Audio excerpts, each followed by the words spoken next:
Kasper Barall sat in the back of his black Maybach 62, staring through his gunmetal blue eyes as his men surveyed the area. He watched stoically as Joseph looked. His top lieutenant directed his men and positioned them to minimize any danger to him. His heart was racing, and he could almost feel it pushing through his chest cavity. "I only feel this way today," he said under his breath. "What was that, sir?" the hoarse voice of his driver asked from the front seat. "Nothing, Frederick. I was just talking to myself," Kasper responded, his deep, gravelly voice shaky as he reached for his weapon and examined it. "We understand how important this day is to you, sir. However, after what happened to Herman and Arnold, we have to take extra precautions. You know how important you are to the drug baron." Kasper sighed. "The last thing I want to do today, Frederick, is for you to remind me about two mutilated men found in compromising positions. I never liked those two anyway. Too much soulless crap."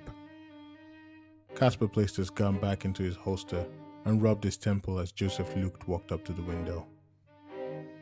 Joseph tapped the window twice to signal that all was clear.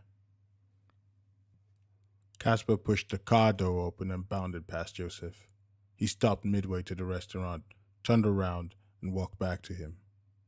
Kasper, who was 6'5", loomed over him. His eyes pierced through his vest, and Joseph took a step back. "I get that Mike feels this is the best thing to do. I want you to make this as frictionless as possible. I don't want you lurking around and making everything awkward. Do you understand?" "Sir, I have my orders," Joseph began to say. "See that?" Kasper said, leaning in and pointing to a scar that extended from his cheek to his chiseled jaw. "You were still in diapers when I got that. I sure as hell can take care of myself." He leaned away, turned around, and started walking towards the restaurant. 6 men were assigned to Kasper, and he had accepted them reluctantly. Mike had insisted they follow him everywhere till he figured out what was going on. He insisted they stay around, especially tonight, given how important it was to Kasper. Kasper walked into the restaurant. Joseph signaled his men, and they approached. "I want you to be on the lookout for anything suspicious. We're going to have to give him some space. Let's be as invisible as we possibly can." He paused and looked around for a few seconds. "Hans, we both go in. The rest of you, circle around the block till you get a heads up from me."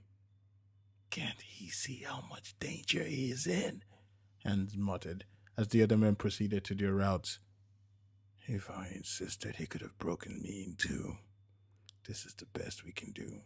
It's a ritual for him, and our job is to keep him safe," Joseph responded, checking his weapon one more time before heading towards the restaurant. "Welcome to Lowbrow, sir. It's good to see you again," the hostess, in a low-cut dress, smiled as Kasper approached. "We have everything set as you requested. If you would come this way," she said, smiling, as she motioned towards the inside of the restaurant. Kasper nodded and started behind her. He turned around only when he heard the latch of the restaurant door close. He frowned as he observed Joseph and Hans step in and look around. "Sir?" the waitress began.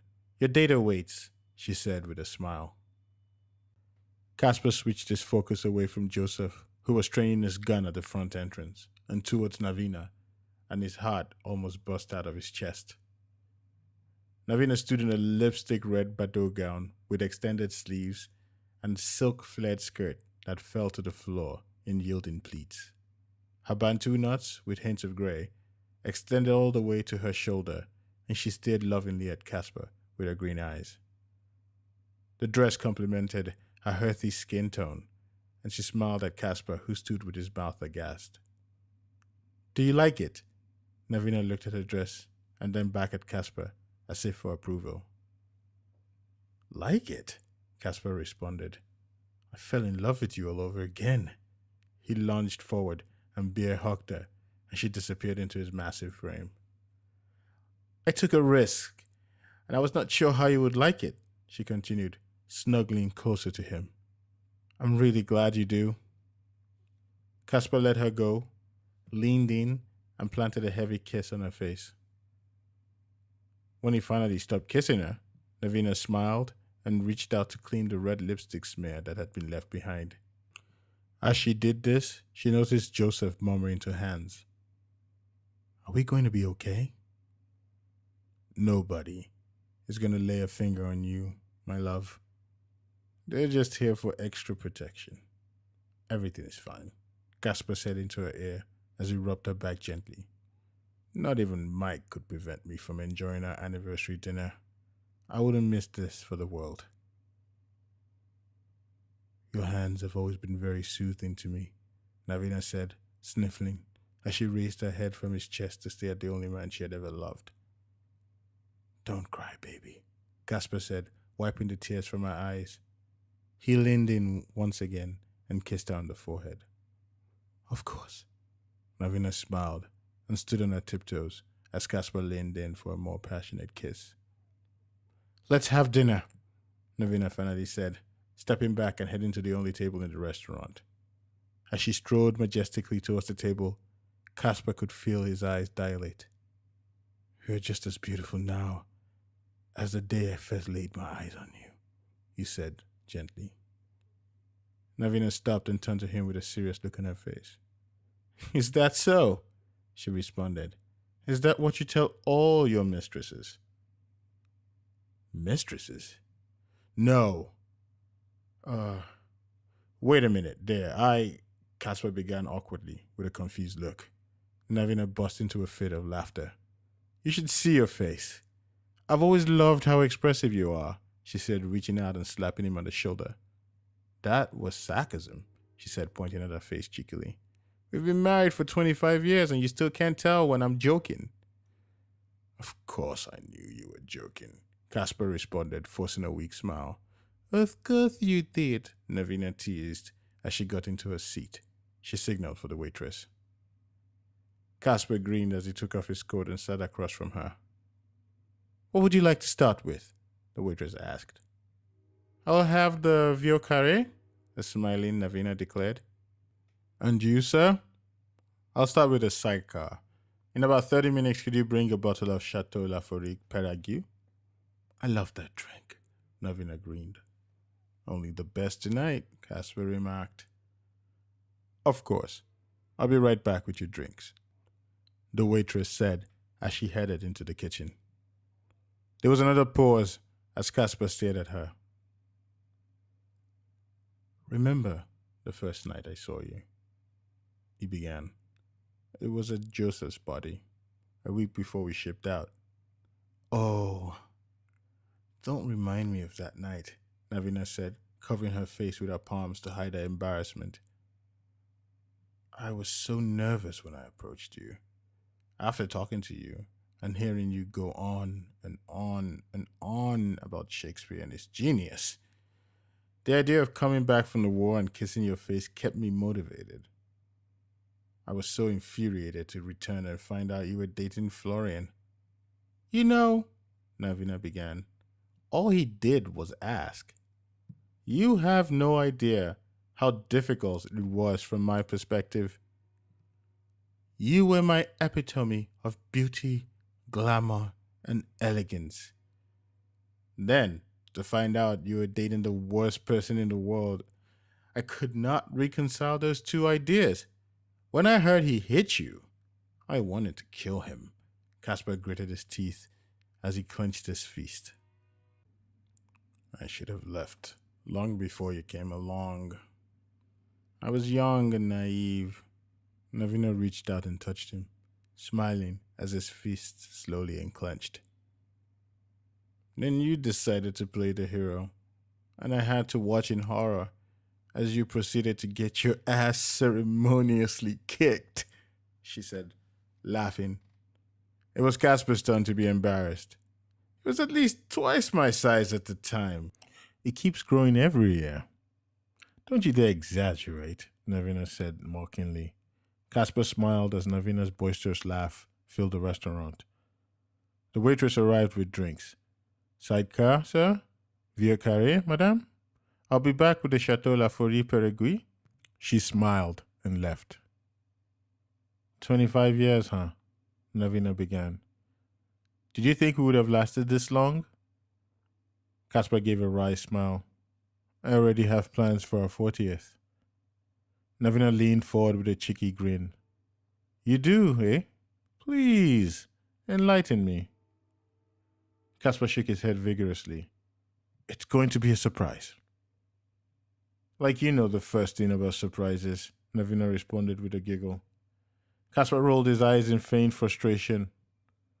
Well, I had intended to take you to the restaurant we had our first date. Then, wait. The one where you got so nervous that you spilled red wine on my new dress? That one? Navina cut in with a devilish grin. And yet, here you are, Caspar rejoined. You got me there, considered the smiling Navina. I was going to order the second most expensive thing on the menu, then drive you to the beach where we made love on the first night. Felt more like fucking to me, sneered Navina. You were like a jackrabbit. I was sore for the next few days. Caspar burst into laughter. We're having sex on the ocean, in full view of many homes in Schwarzwald. I really hope you weren't expecting roses, oils, and a back massage. There was a pause as the two lovers stared quietly into each other's eyes. Then, as if on cue, they burst into laughter. Before I get all the blame, don't forget, you were the one that suggested we stop and do it there, Caspar said. Whatever, Navina exclaimed. I was a lady like no other that night. The waitress arrived with a bottle of Chateau La Folie Perigui, which she placed on the table. She smiled at the couple and brought out a notepad. Are you ready to order? Give us a few more minutes, Caspar responded. The waitress nodded and left them. When she was out of earshot, Caspar turned to Navina and looked solemnly into her eyes. At the beginning of our first date, I had no idea what I was doing or where we were going. At the end of the night, I knew I wanted to be with you. It was the best decision I ever made, and the last 25 years have been more than I ever hoped for. Navina started rubbing the back of her neck slowly. Can I kiss you? Caspar asked, leaning forward. Of course, Navina responded. Caspar got to his feet and pressed his lips against hers, feeling a rush of excitement pulse through every inch of his body. He ran his hands through her thick locks of black hair and made his way to her neck, feeling goosebumps slowly rise there. You know, it's the most unlikely thing. After 25 years of being with you, I can say I'm more in love with you now than ever. You've been my anchor, my driving force for success. Stop, Navina sniffed. She hit him playfully on the chest.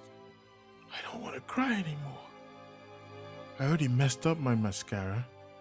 She motions towards the bottle of champagne. I think it's time for a glass of this. Of course, Caspar replied, smiling. They both reached for their glasses. I will say this. Beach sex, overrated, Navina said, raising her glass. I was still cleaning sand out of my butt crack 2 days later. I thought tonight was your night to be a lady, Caspar laughed, catching a glimpse of something moving in the window. I'm always a lady, Navina responded cheekily.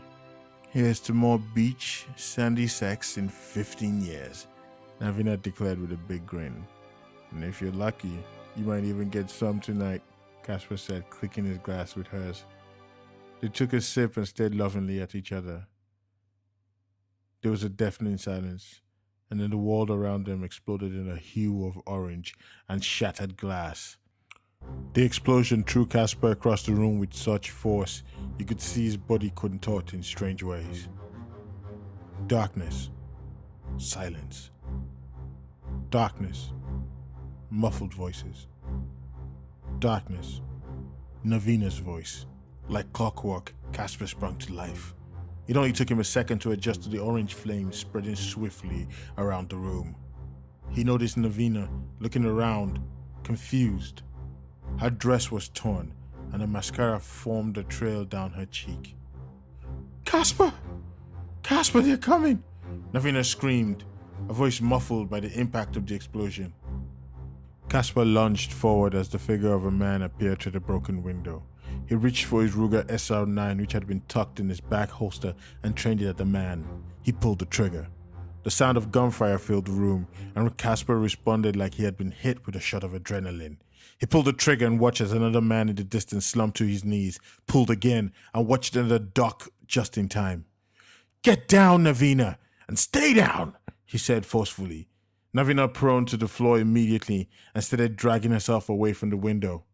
The waitress, who had brought the drinks earlier, stood hunched shoulder, wide eyes, with her arms wrapped around herself. Kasper motioned to her to get down, but she just stood there motionless, confused as the bullet whizzed around. A dark puddle was forming around her legs. "God damn it, woman! Get down!" Kasper finally yelled. That seemed to catch her attention as she turned in Kasper's direction. Just as she was about to comply, a bullet whizzed through her neck, leaving behind a red plume and blood splatter as she fell back. She landed with a thud and let out a deep guttural sound before a final wheeze. And silence. Kasper fell to his knees and turned to Navina, who now seemed a lot more composed. "Armed?" he yelled across the room. Navina nodded and raised a Colt Defender 90, which she had pulled from her purse. "That's my girl. Been through worse." Navina nodded. Kasper turned to Joseph, who was using the wall as cover as they fired wildly at the threats. "How we doing there?" "I think we're outnumbered significantly," Joseph yelled back.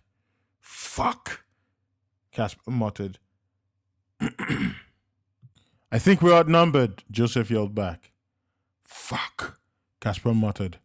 "What was the contingency plan?" "There's an unmarked car in the back," Joseph responded. The room fell silent. Joseph peered from the corner of the wall. "Fuck!" he exclaimed. "What's going on?" "They're closing in from the front," he said, beginning to shoot wildly in the direction of the men. "How many do you reckon?" Kasper asked as he changed his clip. "I can make out at least 15. "Hands?" Kasper asked. "He got hit on the first wave." "Contingency now!" Kasper yelled. "On my way, Joseph's declaration was cut short as a man jumped through the broken window and grabbed Joseph in a bear hug. Kasper pulled his trigger, hitting the man in the forehead, forcing him back. Joseph stumbled back and fell to the floor on top of the man. He struggled to release himself from the dead man's grip as the footsteps around the restaurant got louder. "Navina! Get to the car and get it running!" Kasper shouted, momentarily turning his gaze to her. Just as he did, a man jumped through the window perpendicular to Kasper and made a dash for him. Using all the force he could muster, the man slammed into Kasper, forcing him to the floor. The suddenness of the hit caused Kasper to let go of his weapon. He lay helpless as the man towered over him with his gun aimed at his head. "Surrender!" he screamed. There was a gunshot, and the man fell to one knee. An incredulous look appeared on his face as he slowly turned to Navina, who was on her knee with a look of fierce anger across her face. "Bitch," he said as he turned his weapon towards her. Navina pulled the trigger 2 more times. The bullet passed through his chest and head, and he was forced back, hit on the floor with a loud thud. Kasper turned to her, a quick smile on his face. Then it disappeared. "Car, now! Shoot anything that moves!" She nodded and made a dash through the kitchen. "They got vehicles, boss!" Joseph, who was once again crouching by the window, yelled out urgently. "Now is as good as any time to make a run for it." "Oh shit!" Joseph exclaimed as a flurry of bullets from an assault weapon filled the room. "Are you hit?" Kasper yelled. "I don't think so," Joseph responded when the flurry ended. Joseph fired from behind cover in the direction of the men he had seen. After about 9 shots, there was a loud scream. "Who the fuck are these guys?" Kasper called out. "How the fuck did they get all this gear right under our noses?" "Now isn't the time for analysis, boss. Head to the car. I'll cover you," Joseph responded, reloading his gun. 2 men appeared at the window and jumped through the broken glass. Kasper shot at them, but missed. As Kasper reloaded his weapon, he watched as Joseph was overwhelmed. A gun was placed on his head, and Kasper watched, helplessly, as the bullet passed through his skull. A heaviness came over him as more and more men appeared around him. He had only one thought in his head. Navina. He threw caution to the wind, jumped to his feet, pushing forcefully through the kitchen door, his mind racing wildly. "I'll kill anyone who lays a finger on her," he muttered as he dashed through the kitchen past the kitchen staff who were hiding in place. Kasper burst into the parking lot where some men stood, weapons drawn, were pointed at the floor. Kasper's hands trembled as his eyes darted wildly. "Why are you not shooting at me?" "Where is she?" Kasper asked icily, pointing his weapon at the men. "You better start fucking talking," he said, shooting 2 warning shots into the sky. None of the men made a move to retaliate or fire at him, and Kasper felt a wave of uneasiness as more men appeared from the kitchen, all moving slowly towards him. "What the fuck is going on here?" Kasper screamed. He turned wildly, looking at the men. "If you don't start talking, I'm going to start shooting every single one of you." There was no response. "Navina!" he shouted, pointing the gun at a random guy. He pulled the trigger and the man screamed out in agony as blood sprayed out from his kneecap. He fell into a heap and rolled on the ground, grasping at it. But none of the men retaliated or made a move to help the man who was rolling on the floor. "What the hell is going on here? Who are you?" he asked, walking up to one of the men and placing the gun on his temple. "Why are you not saying anything? Where's my wife?" "You all have 10 seconds or this piece of shit gets a bullet through his skull." 10. Kasper looked around for any kind of reaction. 9. 8. 7. 6. 5. Say something, damn it! This piece of shit is going to die! He looked all around him and saw sweat roll down the forehead of the man he had his gun pointed at. 4. 3. 2. "I do implore you to calm down," a voice finally said from the back. "We do not need any more people dying tonight." Kasper turned his gun towards the slickly dressed man who was walking confidently towards him. "Where is she?" "You have my assurances that your wife, Navina, is safe and sound." "She is a tough one, Captain. It took a lot of convincing to get her to cooperate." The man stopped about 10 feet from Kasper. "She killed 2 of my best men," he said, pointing to 2 lifeless bodies Kasper hadn't noticed. "I loved those men like brothers." "You're going to lose a lot more tonight if you don't start talking," Kasper said, aiming his gun squarely at the man who was reeling in pain. "Oh, I am well aware of that, Captain," the man said. "We wouldn't dare hurt her, I can assure you that. My boss just wants to talk." "Talk? All my men are dead. My wife is missing, and you tell me you just want to talk." "I doubt we could have gained an audience with you otherwise. I have a feeling if I just walked in and asked, I would have been shot immediately," the man said, shrugging. "Where is Navina?" Kasper asked again. "She is safe." "I will put a bullet in your head if you don't bring her out here," Kasper said, pointing his gun squarely at the man. The man signaled with his hand, and the guard stepped forward with a weapon pointed at Navina's head. "Are you all right, baby?" Kasper called out to her. Navina nodded. "Let her go," she said, turning to the man. "That I cannot do. My instructions are to bring you in. As long as those directions are met, Everyone remaining will be okay. If you pull that trigger, I can assure you that your wife here will meet a most gruesome end, and you would be party to that show. My boss just wants to talk. There was a pause as Casper pondered the situation. Who is your boss? Captain, I have no intention of spoiling the surprise, the man said with a wry smile. And the purpose of the talk? I'm not privy to that information, Captain. I just have to bring you in. Let's say I decide to talk. What happens to my wife? She drives home, and in a few days or weeks, she'll be back safely with her. Just like that. Just like that, Captain. She goes home, gets a good rest, and you see her as soon as our boss is done with you. Kasper thought for a minute, then slowly lowered his gun.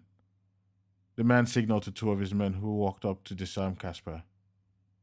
You'll have to indulge us, the man said, pointing to some rope and a gag. We don't need you drawing attention to us once we leave here. Standard practice. I understand, Kasper said grudgingly. I just need to tell my wife one more thing. Of course, Captain. The man signaled for his men to bring Navina closer. We've been through worse, my love, Kasper said to his teary-eyed wife. We'll make it through this too. Okay? Navina nodded. Two men walked up to Kasper with a rope and a gag and secured him. They picked him up and placed him in the trunk of a packed Mercedes-Benz. The man in charge walked up to the trunk of the Benz, reached into his pocket and pulled out a cigar and lighter. He lit the cigar, took a long puff, and blew the smoke into the air. I never introduced myself, he said, turning to Kasper. My name is Heinrich Jens. I have to say, you've always been a big hero of mine, and I'm really looking forward to making your acquaintance. He took another puff of his cigar and exhaled, then reached for the trunk and began to close it. He hesitated and then said, One more thing. Happy anniversary. He slammed the trunk shut and signaled to the driver, then took another long puff and watched quietly as the Benz drove away.